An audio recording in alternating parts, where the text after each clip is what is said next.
Hi, good morning, good afternoon, good evening, my listeners. Thank you very much. This is Karaloka. Thanks for joining me again. As usual, we're talking about supply chain topics, and we've been discussing the deliver portion of the supply chain. Today, I want to talk about receipt now, after we have delivered. Now, how the goods are received and how they are warehoused. In most cases, this is where now logistics makes sense. You remember last time when we were looking for the shortest description of logistics, we said logistics was the management of cargo or materials, the management of materials both at rest and in motion. The management of materials both at rest and in motion. When we talk about management of materials in motion, we're talking about transportation. So logistics is managing of the goods that have been loaded while they are being transported to ensure that they are transported in good quality, in good quantities, as well as they are going to the correct destination. When we talk about logistics as management of materials at rest, we're talking about warehousing. So in most cases, it goes together, warehousing and distribution, because as you are moving the goods, they finally reach a point of destination where they need to be received and stored. So when we talk about goods, there are different kinds of goods. Last time if I remember well, we discussed the classes of dangerous goods, the 9 classes of dangerous goods, starting from explosives up to the 9th class, according to the UN classes, which was the other unclassified areas. But we talked about oxidizing agents, we talked about solids, explosives, we talked about all these oxidizing and stuff. A number of them, we talked about them. Then we talked about special cargo. We talked about human remains, we talked about live animals and plants. When we talked about the fauna and flora, I'm sure those with good memories, you are able to pick that from my recent videos.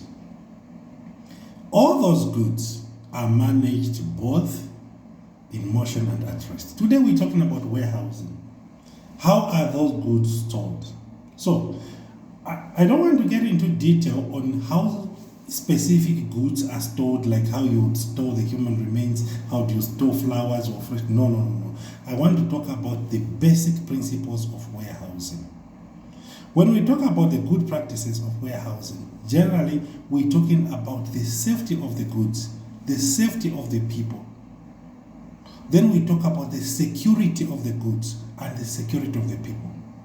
Then we talk about systems that help us to manage such and ensuring that the staff in the warehouse are trained to be able to implement all those controls that have been put in place to ensure security and safety of the warehousing. We are also talking about the processes that help us find problems in case there are problems that are there, and quality processes that help us avoid getting into dangers or problems or expose both goods as well as the staff to problems. So let me start with receiving of the goods. Of course, there are documentation that are used to receive the goods depending on whether the goods have been imported or they are coming from a local supplier. Warehousing requires that the people that are working in the warehouse understand the documents that must accompany the goods that are being delivered, depending on the nature of those goods. So sometimes it's the safety nature of the goods, the regulatory nature of those goods, and how they should be kept. I'll give an example. For example, dangerous petroleums like petrol and stuff. According to UN standards, you can't keep those goods anyhow in a warehouse in containers. They need to be kept, and even when they're in motion, they need to be packed several kilometers away. And those kilometers have been stated according to the guidelines. Several kilometers away from residential places where people live. So it is the same when you are talking about warehousing. You look at the type of goods that you are receiving in the warehouse and the type of documentation as well as regulations that go with the receipt of such kind of goods. When they are received in the warehouse, according to ordinary warehouse practices, such goods must be counted, you ensure that the end user confirms the goods are in good condition. Unfortunately, it is not the warehousing staff that can know that the goods are in good condition, because they are not the users. Some goods are really, unfortunately, some goods are really specified. They are so technical that the warehouse staff will just know how to receive, and they don't know whether they've been accepted in transit. So in most cases, it's advisable to indicate that the goods have been received, but they have not been checked, because there is no technical person who has really verified. After the goods have been received, the warehousing staff need to sign the delivery note, the delivery notes brought in from the person delivering, as well as putting them in the correct bins, the correct locations. So, again, this is where warehousing becomes so interesting, because we're just talking about an operation. We are not talking about configuration.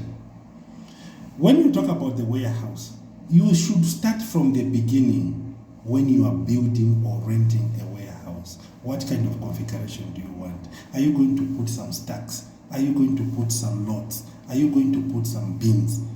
So the warehouse should be designed in such a way that it suits the type of goods that are going to be stored in there. So if you are using racks, for example, you're using racks, you can put pigeon holes in such kind of a racks, number them, and then you are able to know where goods are located, so that even when you decide to automate your warehouse, it is easy for machinery or artificial intelligence of any sort to automatically locate the goods in which bin they are and be able to collect or restock them where they're supposed to be automatically, because you have numbered the bins where the goods are being kept. So the goods will be received and positioned, whether it's manually or it's automated system. They'll be positioned in a specific location where they're supposed to be, and then follow systems of keeping those goods. To ensure security, you have to ensure that the alleys where the machinery or people pass are free from obstacles. You don't keep goods in those alleys. You ensure that the staff that are working in the warehouse are fully trained, and every morning there are checks to ensure that there is proper safety as well as your security. Then, apart from training staff, you need to ensure that you have standard operating procedures in place. You need to have working instructions for every technical area where it needs step-by-step processes, so that people in the warehouse are able to follow such kind of instructions. And then the other thing is just to give responsibility as part of the good warehousing practices. You can now apportion responsibilities. You can select warehousing champions, those that look after probably the stock cards, to ensure that they are updated all the time. There's activity there. If it is goods that can be infested by beetles, for example, you have those traps, beetle traps or whatever. There are champions that are able to ensure that such kind of traps are positioned and harvested in good time when they arrive.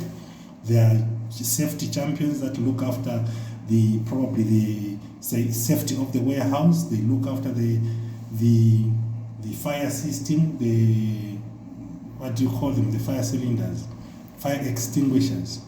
Yes, those things need to be serviced all the time. They maintain the service dates as well as when they need to be reviewed and stuff like that.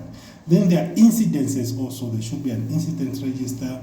There should be a board which indicates who is in charge, who the people can run to, and most importantly, there must be first aid boxes, so that the people that are injured or unfortunately face different kinds of atrocities in the warehouse, they're able to rush there. The contact people should be clear on the board, and they should be alert so that such people are attended to. When it comes to security, activities in the warehouse should not only be operated by the people that work in the warehouse. All the time they should be accompanied by security, so that we have independent reports in case of an incident. So whenever you are receiving the goods, we have to ensure security are also receiving on their documents, so that in case there's a shortage, we have an independent report from the security. So we'll have a tally sheet. We have 3 tally sheets when receiving the goods. The owner of the warehouse is receiving the goods using his tally sheet. The one delivering is got his own tally sheet. So it is very important for the person delivering. If he's not there, even the driver who is delivering must have his own tally sheet. He must witness the offloading. There's no way he can run away from that because he has not yet finished with the transporter's responsibilities. Then the security will have an independent tally sheet to ensure that should there be a dispute on what numbers have been delivered, the security are an independent voice that are able now to give the correct position of what has been received. Similarly, when doing the loading out of the warehouse, just because you're the manager in the warehouse does not mean you can start loading trucks and dispatch them without the presence of the security. No, you have to call all the 3 parties, the one dispatching, the security as an independent observer, as well as the person collecting, the transporter collecting, should all have 3 independent tally sheets. And those are very useful in times of conflict. The warehousing, there are different controls that are there in the warehouses to ensure that there is good housekeeping, as well as avoiding of accidents, as well as maintaining the safety processes. All those should be maintained, and it should be clear the people that are responsible. The bin cards should be in place that update all the time when there is activity on each stack or in each location. Those bin cards are very important so that we would know at any particular time the last person who dispatched and who could be responsible for the stocks that are remaining in each stack. Some goods would need fumigations, some goods would need refrigeration. All those issues should be put in place, but you ensure that whenever there is an activity in the warehouse, the security must be present. The other thing is daily surveys. As a person responsible for the warehouse, it's not just the inside of the warehouse that you're interested in. You need to walk around the warehouse. Walk around, check the walls to see whether people are able to climb the walls, as well as the walls of the warehouse. There shouldn't be any activity, any possibility of encroachment. The other thing again is it is very important to look at goods that are outsized, that cannot be kept in the warehouse, whether they are in their positions all the time when you report for work. So there's a lot of activity around the warehouse that must keep the people, the staff working around the warehouse very busy all the time to ensure that warehouse operations are running smoothly. And of course, when it comes to security, you have to ensure that there is a proper alarm system. Apart from alarm system, there can be cameras. If the company is mature enough, they can put cameras so that all those can assist should there be an incident at the warehouse. Equipment in the warehouse, forklifts as well as mobile equipment, should only be operated by sober-minded, trained people. It should be in a policy or an SOP that nobody, unauthorized, even if he's a manager, if he's not authorized to drive a forklift, he should not touch it. That includes even trolleys, lifting of heavy equipment. All that should be controlled to ensure that we avoid such kind of problems. Warehousing still continues. Thank you very much. We'll continue with the warehousing part in the next discussion, but for now, I'm happy that you've listened to whatever I've had to present. Remember, much detailed information on the running of the warehouse is found in books. This is just a reminder of the most important things that we should put in place as we are running our warehouse. But if we want a training in warehousing, wow, we need to go to school. Thank you so much, and all the best.